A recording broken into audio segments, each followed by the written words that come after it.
자, 전근대 한국사의에, 자, 오늘은 그 고려의 대외관계, 자, 고려의 대외관계를 살펴볼 수 있도록 하겠습니다. 자, 학습 목표 보도록 하겠습니다. 우리가 여태까지 쭉 학습 목표를 쭉 봐왔어요. 그러니까 그동안의 학습 목표와는 다르게 우리의 학습 목표는 뭐냐면, 무엇을 공부한다가 아니라 어떻게 공부할까. 이제 이걸 항상 고민하셔야 돼요. 한국사뿐만 아니라 국영수, 그 다음에 뭐 사회탐구, 과학탐구, 여러분들이 이제 이런 과목들을 수업을 하게 되시는데요. 이런 수업을 항상 하면 무엇을 배우느냐가 아니라 어떻게 배우는가, 그리고 나의 생각은 무엇인지, 이거에 대해서 항상 고민을 하셔야 됩니다. 자, 학습 목표 보도록 할게요. 고려 대외관계의 특징을 말할 수 있다.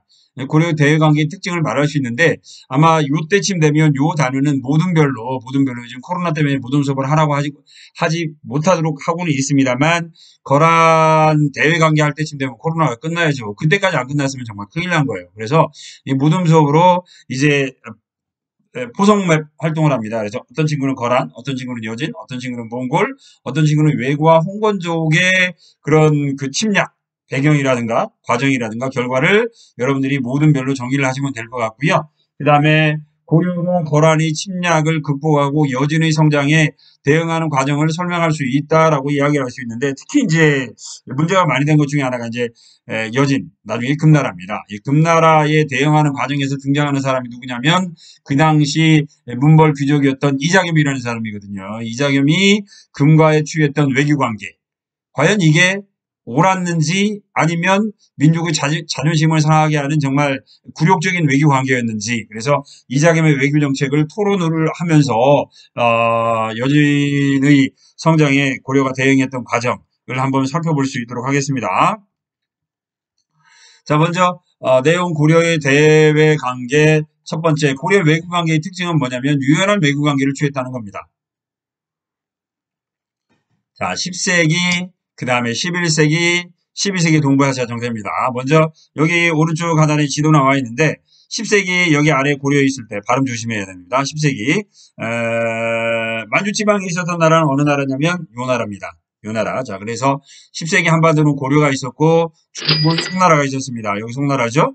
그 다음에 라오어강 유역에는 거란이 있었는데 요 거란, 요는 가만히 있어봐. 고려. 그 이전에는 여기가 후삼국, 그 이전에 신라, 그럼 요 위에 어느 나라가 있어야 돼요? 그렇죠. 발해가 있어야죠.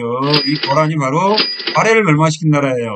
그러다 보니 고구려는 고구려 개성을 주장을 했고요. 그러다 보면 고구려 개성을 주장했다. 그러면 고구려의 후계자로 등장한 나라가 발해였잖아요. 그러니까 그 발해를 멸망시켰던 거란은 고려에게도 적국이네요. 그렇죠? 그 다음에 송나라 입장에서 볼 때는 북방에서 새롭게 요 남쪽으로 내려오려고 하는 나라가 어느 나라였으니까 요 거란족이었으니까 송나라 입장에서 볼 때도 요는 적대관계라고 보시면 되겠죠.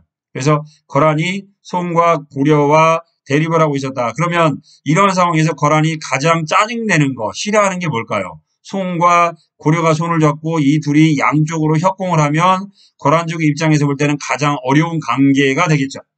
요게, 그러면 만약에 여러분이 거란의 왕이거나 정치가면 어떻게 해야 될까요? 둘 간의 관계를 끊어야 되겠죠. 그게 나중에 보면 거란족이 고려를 침공하게 되는 원인이 됩니다. 자, 12세기 지도부입니다. 12세기.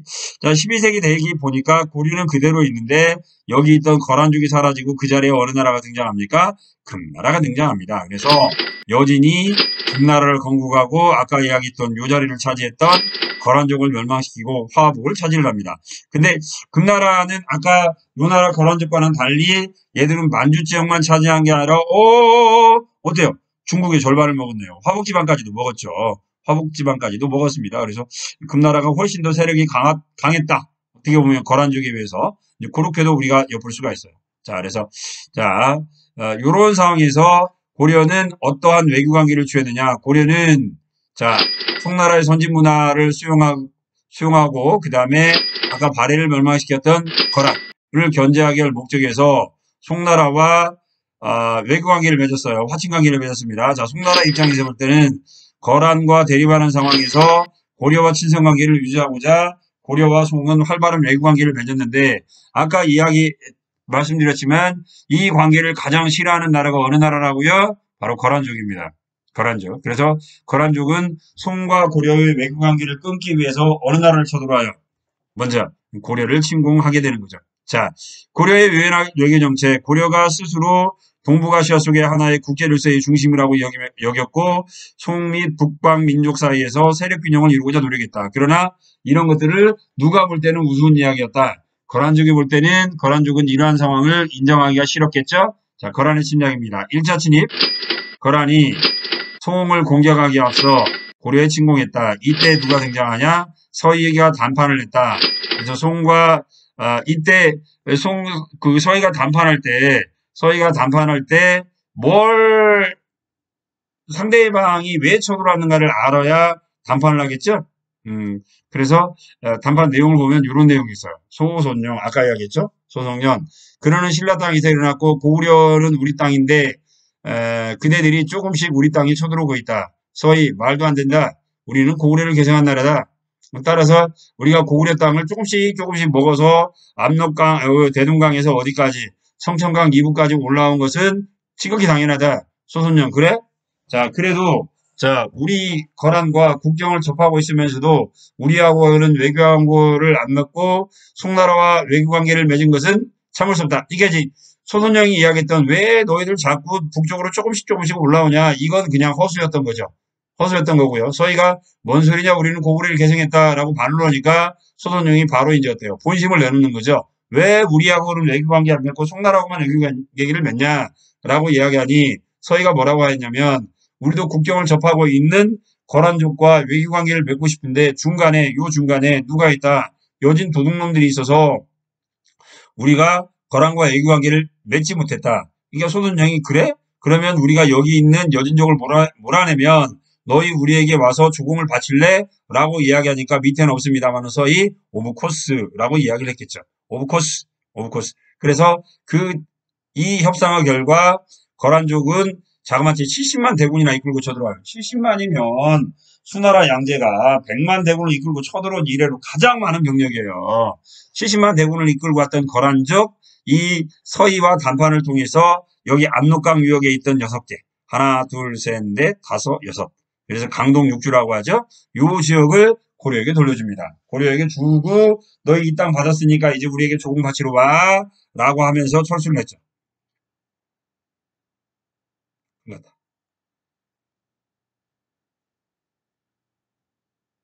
요게 아까 그 내용이에요.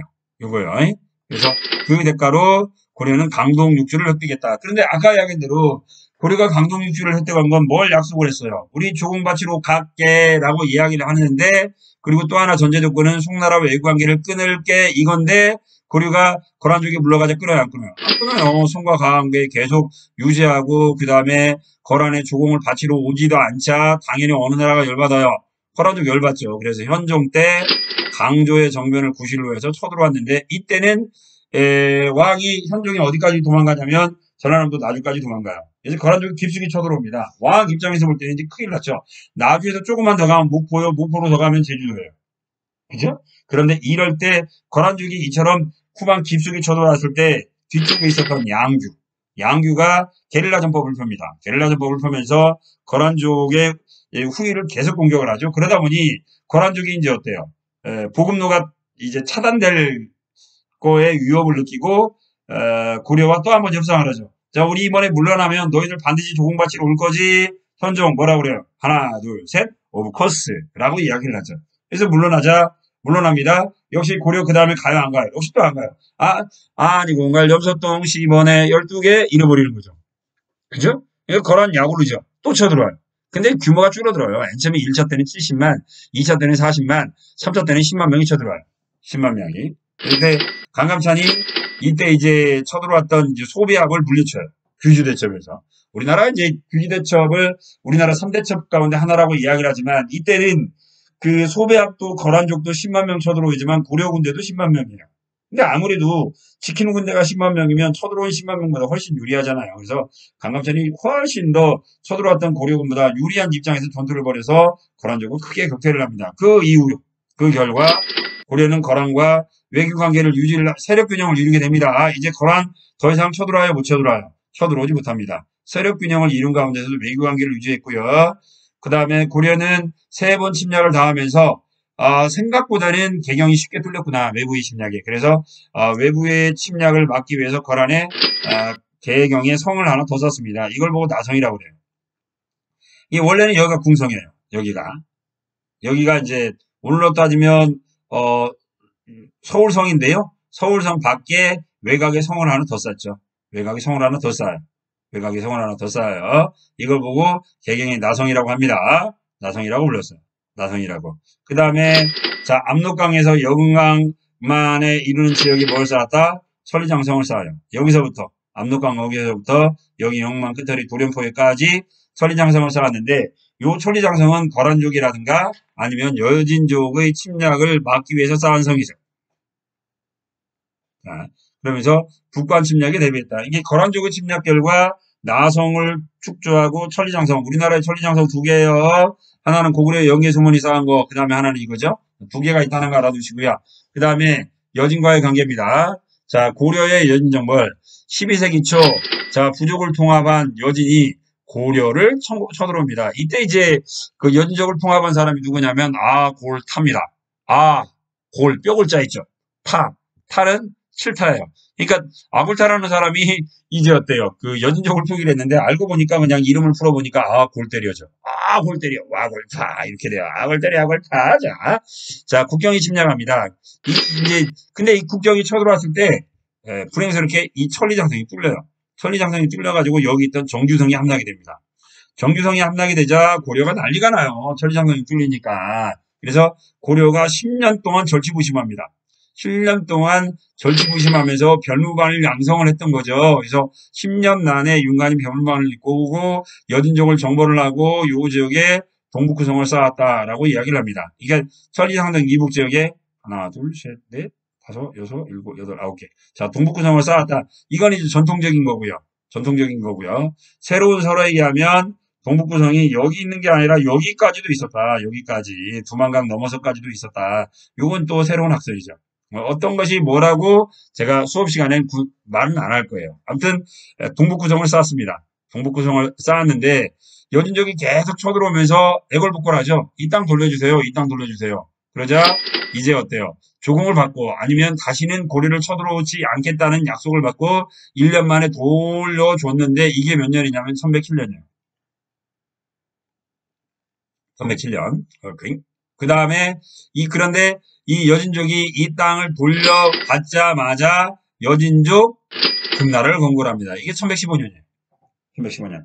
이게 1107년에 동북구성을 반환했고 여진족은 1115년에 바로 이제 어때요? 금나라를 건국을 해요. 그런데 이제 우리가 이제 동북구성을 반환했는데 동북구성이 이만밖에 안 하는데 이 땅을 받고 금나라가 그렇게 힘이 세졌을 거냐라는 걸 생각할 때 동북구성이 여기 이 지역이 아니라 여기까지 넓은 지역이었다라고 보는 게 훨씬 더 어때요? 합리적이고 합당이죠.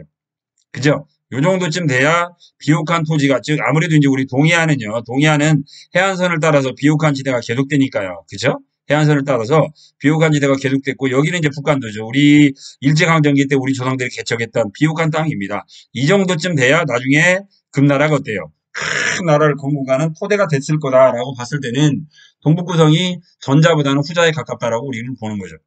자, 아무튼 고려의 자 근신관계를 요구해요.